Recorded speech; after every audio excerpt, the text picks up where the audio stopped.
biggest names come to work every day. Speaking of big Hollywood names, I have a special co-host for the day. That's right, you know him from shows like Saturday Night Live and Late Night with Jimmy Fallon. Take it away, Jimmy. Oh, hey there. You made it. Welcome to the Universal Studio Tour. I'm Jimmy Fallon. I'll be making sure that you get through this experience in one piece. You've got the very best guide. Jerry. And the greatest driver. Brian. They're the best. I love them. Even though Jerry owes me $5. Wait, what? I know you guys are excited to get on the tour, but first, a few safety rules. That's right, thanks Jimmy. We have a few safety rules to go over. So first and foremost, when the tram is in motion, please remain seated. If you have an emergency of any kind, like a medical emergency, you drop something off the side of the tram, if you're having any audio or visual issues, please reach up and grab that cord running down the center of the tram, and I'll be back to assist you as soon as it's safe to do so. Keep those arms and legs inside the vehicle at all times, and if you have any small children with you, say if their feet can't touch the ground, now would be a great time to move them towards the center of the tram. There'll be no smoking on our tour today, and last but not least, there will be several water effects on our tour today. Have those cameras out ready to take lots of great pictures. Just keep an eye on them so they don't get wet. Let's have some fun. Well, you have joined us for a very special time here at Universal Studios, as 2012 marks 100 years of moments and memories. That's right, it's our centennial, and this is our brand new logo on your screen. Well, I have this clip from an old classic black and white movie I want to share with you, but just so you know, when I'm through with this clip, this is going to be our first quiet zone.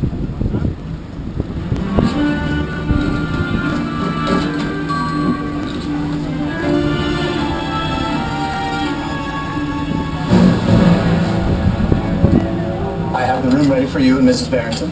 Thank you, Will.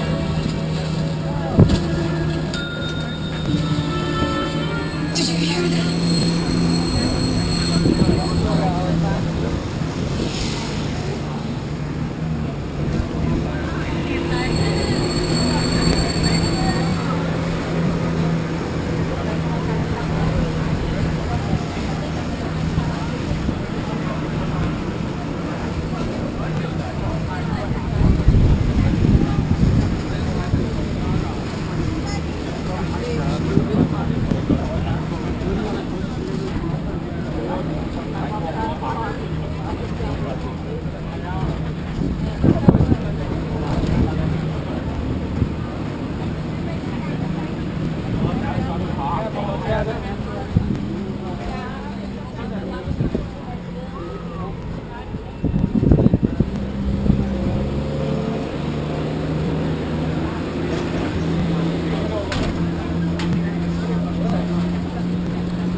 Thank you so much for your patience through our quiet zone there.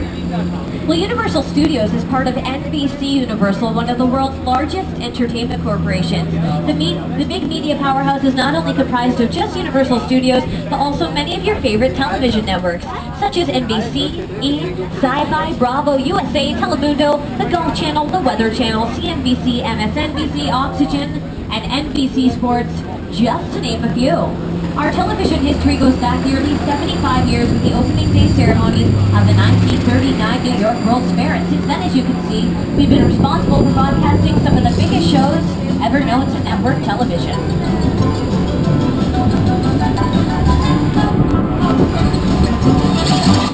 One of which is shot on your right-hand side of soundstages 43 and 44, which are both currently home to NBC's hit show, Parenthood. Also happens to be one of my favorite shows. The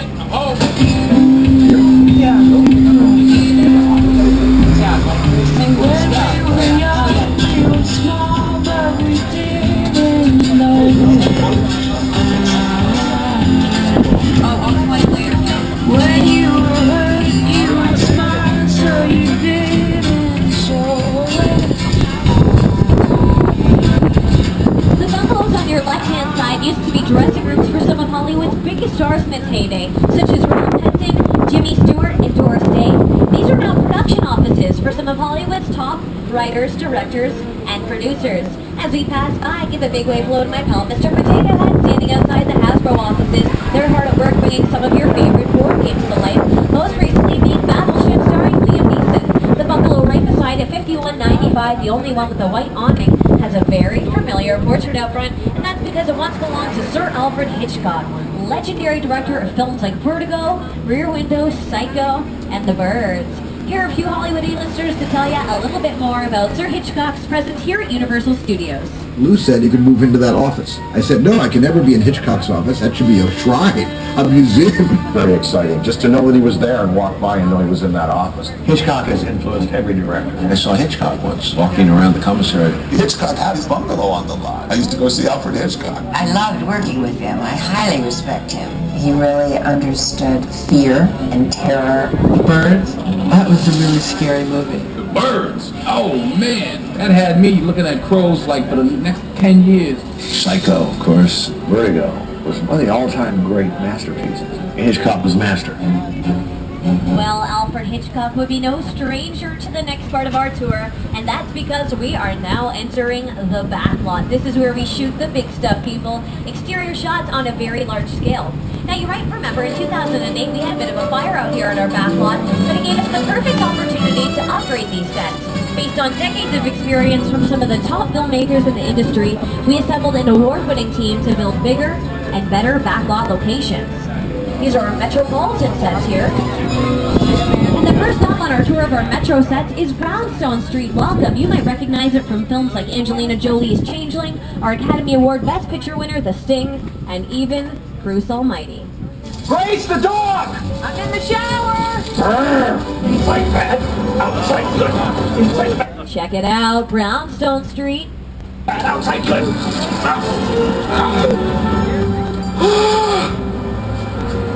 Oh, you're done now. Great. Beautiful. Well, these sets are pretty beautiful. Well, you know, that poor puppy had to wait a very, very long time to go to the bathroom, as the interior shots were done months apart from the exteriors. The exteriors, of course, done right out on Brownstone Street, but the interiors were done inside of one of our sound stages like I just showed you on our front lot. I know we were going through a quiet zone, but those were a bunch of our sound stages out there. Now we're leaving Brownstone Street behind and taking you to Courthouse Square, or better known to you as Hill Valley, from the hit Back to the Future movie starring Christopher Lloyd and Michael J. Fox. Here's the film's producer and co-writer Bob Gale to tell you a little more.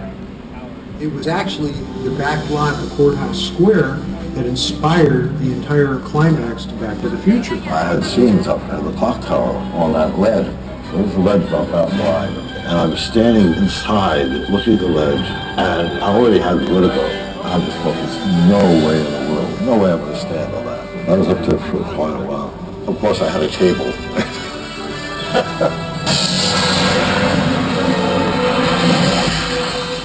Well, as you probably have guessed or figured out, the area on your left-hand side that says City Hall was once where the clock tower was for Back to the Future.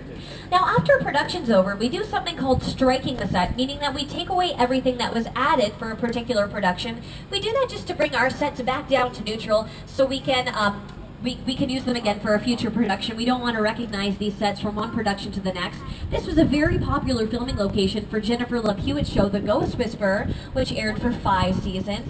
They used Courthouse Square, Ellen. Let me see if I can get them up here via satellite to tell us a little bit more about filming in New York. Hey everyone, welcome to New York! I got my start right here in New York on Saturday Night Live. This is actually my old neighborhood. Once got mugged over there by an old woman. Tough lady.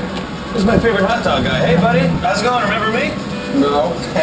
Just like old times. Gotta love New York City. Hey, I'm walking here.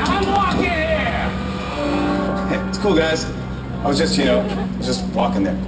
So it's not exactly New York, but a lot of times when you see New York in the movies, it was shot right here on the Universal Metro sets. If you can make it here, you can make it anywhere.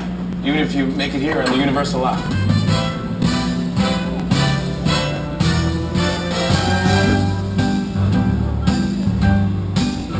Well, many productions have filmed out on New York streets, such as Captain America, The First Avenger, the big blockbuster Transformers, and even the amazing Spider-Man out in theaters now. It was shot right out here on New York Street. Television shows like NCIS, Criminal Minds, and How I Met Your Mother have also filmed out here.